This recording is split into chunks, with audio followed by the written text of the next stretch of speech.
ఈరోజు నేను ఎగ్ ఎగురు చేస్తున్నాను. దానికోసము ఆయిల్ వేసుకుంటున్నాను. ఒక 3 స్పూన్స్ 2.5 వేసుకున్నాను. ఆయిల్ హీట్ ఎక్కిన తర్వాత ఇలా ఎగ్స్ అన్నీ వేసుకుని ఫ్రై చేసుకున్నాము. ఇలా ఎగ్స్ అన్నీ వేసేసుకుని ఫ్రై చేసుకున్నాము.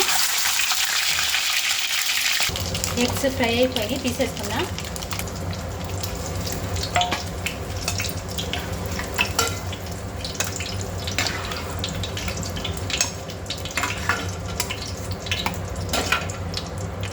ఇంత ఆయిల్ అవసరం లేదు. ఈ ఆయిల్లోని 2 ఉల్లిపాయలు, ఒక పెద్ద సైజు ఉల్లిపాయలు పోసుకొని ఫ్రై చేసుకున్నాం.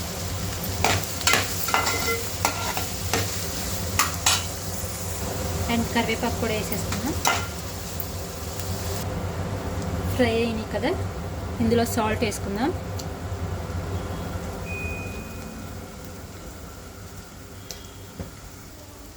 పసుపు, కారం. ఇప్పుడు మిక్స్ చేసుకుందాం. ఉప్పు కారం వేసుకున్న తర్వాత ఒక 5 నిమిషాలు ఫ్రై చేయించి ఒక గ్లాస్ వాటర్ పోసుకుంటున్నాను. ఒక గ్లాస్ కన్నా తక్కువే. ఇప్పుడు మూత పెట్టి ఉడికించుకుందాము.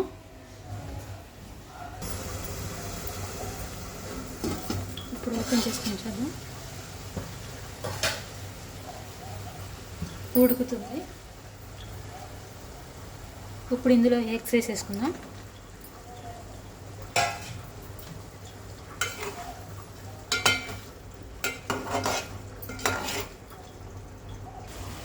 కూర దింపేసుకునే 5 మినిట్స్ ముందు వెల్లుల్లిపాయలు వేసుకోండి దంచుకుని.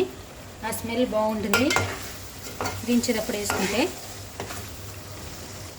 లాస్ట్ వెల్లుల్లిపాయ వేసుకున్నాం కదా, ఆ స్మెల్కే మౌత్ వాటరింగ్ వచ్చేస్తుంది.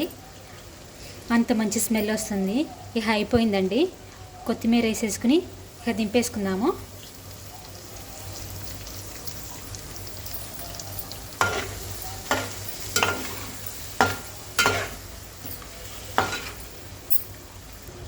కోడిగుడ్డు ఇగురు రెడీ అయిపోయింది. మీరు కూడా ట్రై చేయండి ఇలాగూ.